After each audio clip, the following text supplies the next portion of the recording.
Do you wanna know? Hello everyone! Magandang buhay sa ating lahat. Ngayong hapon guys ay meron akong isi-share sa inyo itong aking dalawang bougainvillea. Tingnan nyo yung mga dahon nito. Ayan. Kung napapansin niyo yung mga dahon ito ay naninilaw. Ayan. Buti na nga ngayon guys. Nung isang araw talaga nalaglag na yung ibang mga dahon. Pero nung isang araw maraming mga dahon na ganito kadilaw. Tapos meron dito, ayan parang namamatay na. Ayan. Patay na siya guys. Ayan. Wala na siya halos mga dahon. Tapos meron pa akong isa dito, ayan. Wala na talagang dahon. Tapos ito dito, patay na, ayan. So patay na talaga siya. Tingnan nyo, ayan lumalambot na siya. Ayan. So kailangan ko itong i-save. Ayan, kung napapansin niyo guys, basa siya, 'di ba?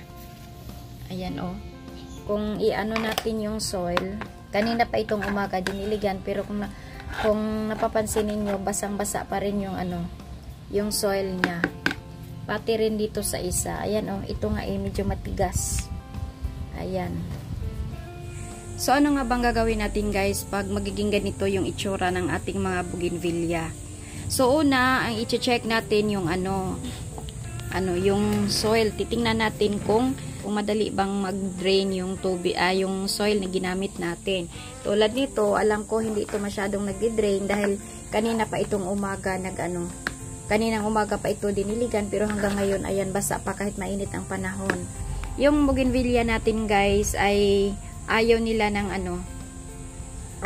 na nababad sila sa basa na soil. So kailangan haluan natin sila ng perlite or di kaya pumice, or ako ang ginagamit ko, hinahaluan ko ng ayan, rice hull.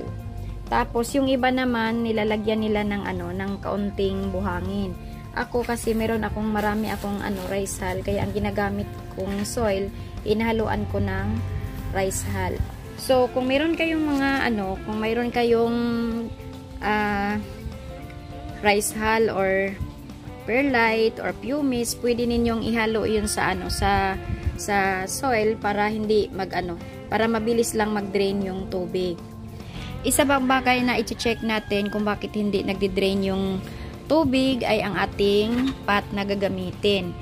Kailangan ng ating pot ay malaki ang or meron siyang proper drainage hole. Ayan. Kailangan siya, meron talaga siyang tamang-tamang laki ng butas para naman yung tubig ay makalabas ng maayos. Hindi magpundo sa loob ng soil.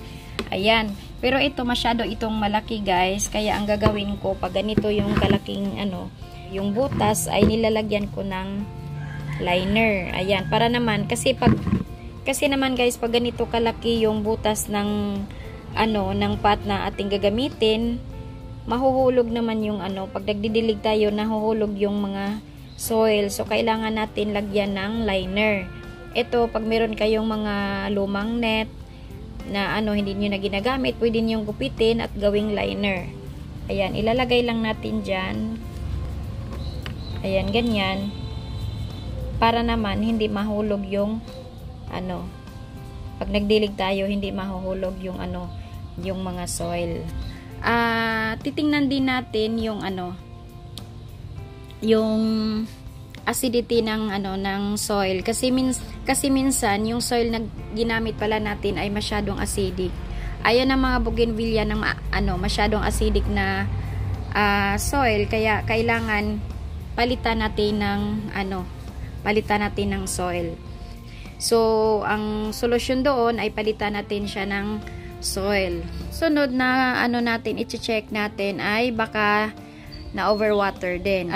Kahit nagdi-drain yung tubig, basta palagi naman nating dinidiligan, isa din yun sa dahilan kung bakit maninilaw yung mga dahon natin or magkalaglagan yung mga dahon ng ating bougainvillea. Ang mga bougainvillea kasi guys ay ayaw nila ng laging nababasa. So mas gaganda pa ang tubo nila kung hindi natin sila palaging dinidiligan. Ang gagawin ko dito ngayon ay papalitan natin ng soil. Ayan. So, meron ako ditong soil na nakahanda na. ito ay hinaluan ko na ng hinaluan ko na ito ng rice hull. Kasi wala akong perlite, wala rin akong pumice, so ang ginagamit ko rice hull. So ngayon guys ay umpisahan na nating tanggalin yung luma niyang soil.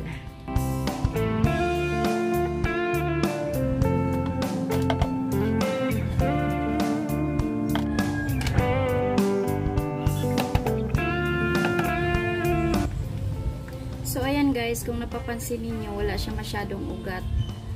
So siguro nahihirapan talaga yung ugat niya na dumami dahil hindi nga maganda yung soil. Ayan, so ngayon ililipat natin siya dito.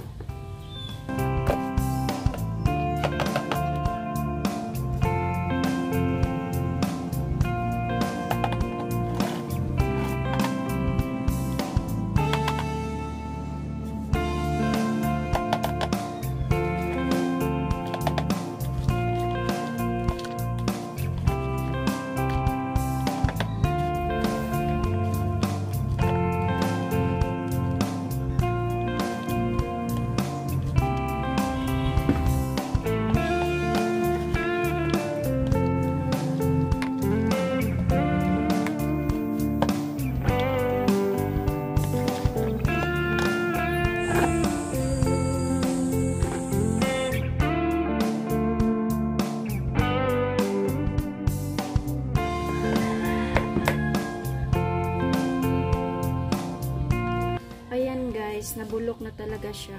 Ayan nabulok na. Kaya pala nagkaganito dahil nabulok na talaga siya. Ayan Ayan guys. Ayan. So, alam na natin kung bakit nagkaganito yung itsura ng bougainvillea ko dahil talaga siya, bulok na Ayan. So, kung hindi natin to palitan ng bagong soil, papunta na talaga to sa pagkamatay. Buti nga meron pa siyang meron pa siyang kaunting dahon, pero bulok na talaga siya. Ayan kita nyo naman, bulok na talaga Ayan. So ito na lang side na ito yung buhay. Ito patay na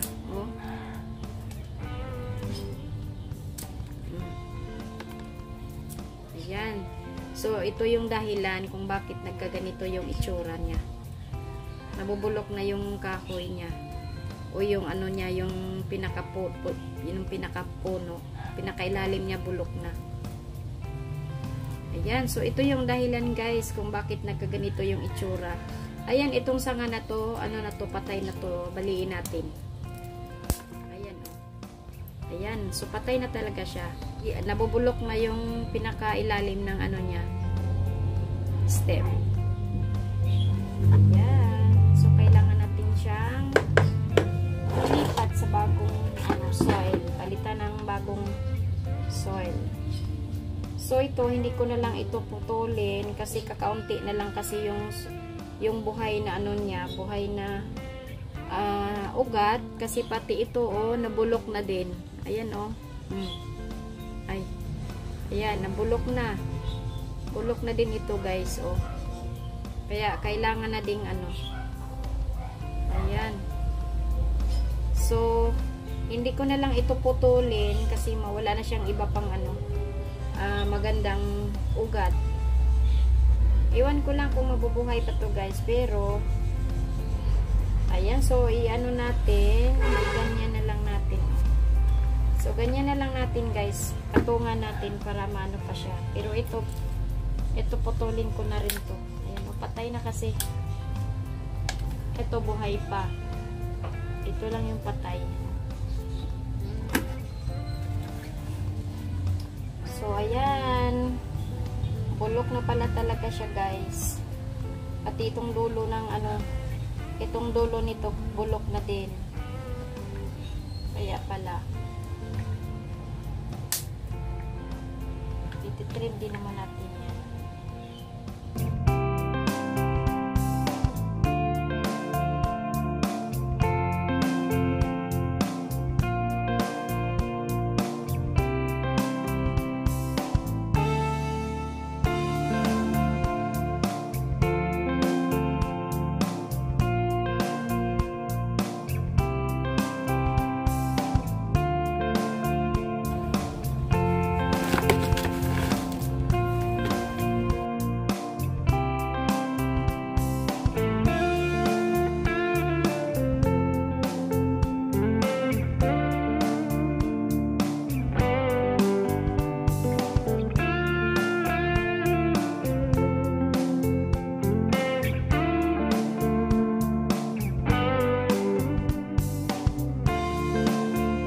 So ayan guys, tapos na nating mapalitan ng bagong soil at nailipat na rin natin sa sa bagong pot. So ang gagawin naman natin ngayon ay ipoprune natin itong mga sanga nila na wala nang masyadong dahon. So kailangan natin itong putulin para manumbalik naman yung dati nilang ganda.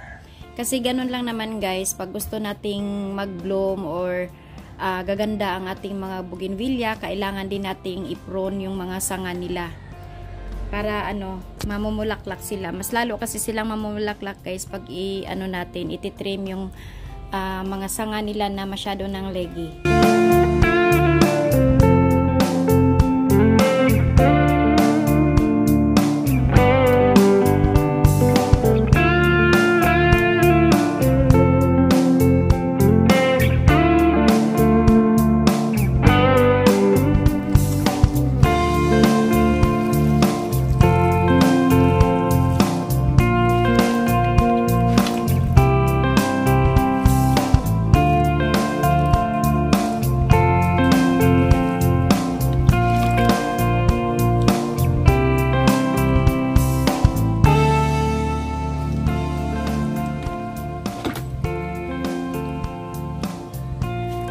So, ayan guys, kita nyo naman mabilis na nag-drain yung tubig. So, asahan natin na kaganda na ang tubo ng ng mga bougainvillea na ito. Ayan. So, dito ko na lang i-end ang aking video guys. Maraming salamat sa inyong oras sa panonood at sana naman kahit paano meron kayong natutunan dito sa aking video. Sa mga hindi pa nakasubscribe, please subscribe sa aking munting channel at paki-like at share na rin para ma-notify naman kayo sa aking mga susunod na video. Paki-click ng notification bell. Ayan. Have a nice day everyone. Bye!